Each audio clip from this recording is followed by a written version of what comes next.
the one sheriff, the one fire truck, the high school band, and the group of vets. And you had the World War II vets, and then you had the Korean vets, and you had the Vietnam vets, and then you had the Gulf War vets when I was a kid who were still fitting into their uniforms.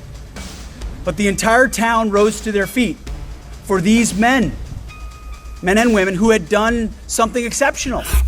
Well, good evening. Talk about a job that'll make your hair go white. But what a pleasure it is to be here tonight. Colonel, thank you very much for hosting us. To the Commandant, to your wife Trish, thank you for the lifetime of sacrifice and service that you've given the nation. And likewise the family, like so many other families do as well. And the commitment you continue to give.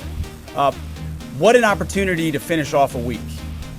I'm here with my wife, Jen, who I can't thank enough every single day. Our 7 kids who are sometimes wonderful and sometimes not.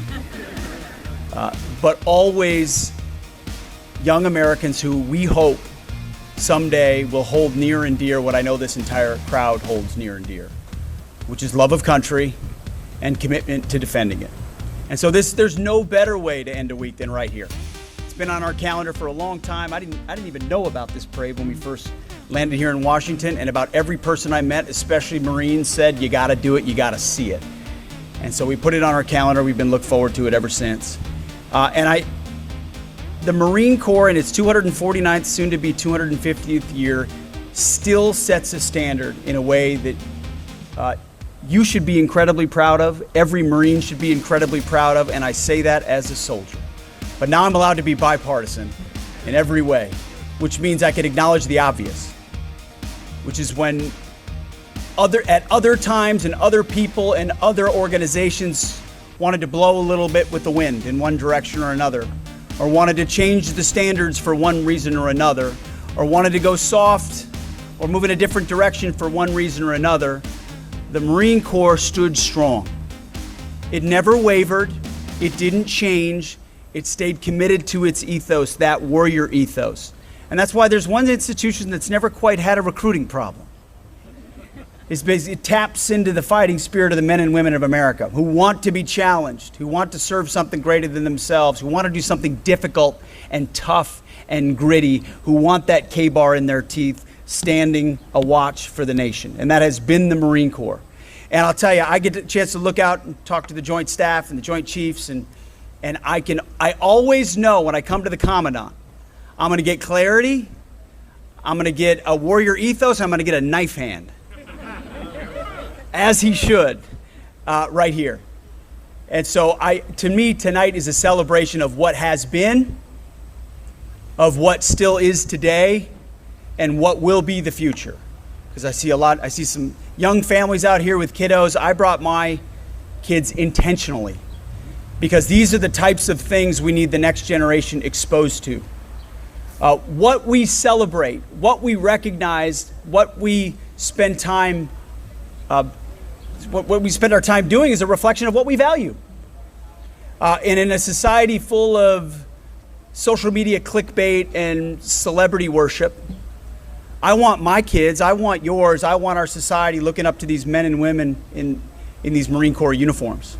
These Medal of Honor recipients, the Commandant, the commanders, the sergeants, the drill sergeants, the veterans. Because it was a parade in small town Nowhereville, Minnesota. Wanamingo, Minnesota, population 296. Small farm town where I used to go with my parents every Memorial Day, every 4th of July, and you would watch the parade, and it was like blink and you miss it. It's like the one sheriff, the one fire truck, the high school band, and the group of vets. And you had the World War II vets, and then you had the Korean vets, and you had the Vietnam vets, and then you had the Gulf War vets when I was a kid who were still fitting into their uniforms. But the entire town rose to their feet for these men and women who had done something exceptional. And I'm sure they weren't marching they're not going to be high speed like we're going to see tonight, but they were proud, and the town was proud of what they'd done. And if it was Memorial Day, we marched all the way down Main Street, that wide Main Street, down to Memorial Park, because the parade was not about the vets marching, it was about those in town who'd given everything. And that perspective as a 10-year-old and an 11-year-old and a 12-year-old and a 13-year-old and a 14-year-old, I can't tell you there was one moment, but I'll tell you it was the aggregation of those moments, of those memories of watching that town celebrate, where a light bulb suddenly went off and said, wow, those men did something special. They did something exceptional.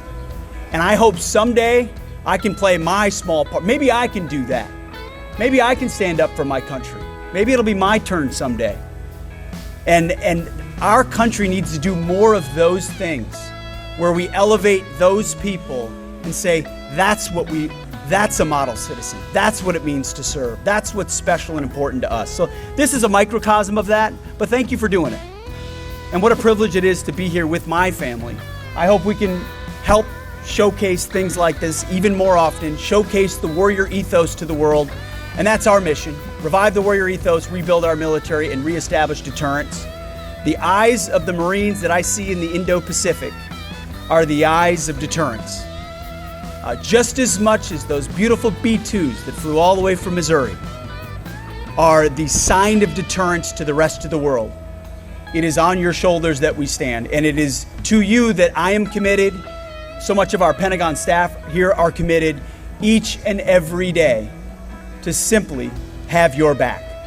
That's all I ever wanted. When I was a young leader, I wanted leaders that gave me a clear mission, the resources to do it, the training to do it, so we were ready, and then had our back when we had to make difficult decisions at difficult places that politicians in air-conditioned offices will never understand.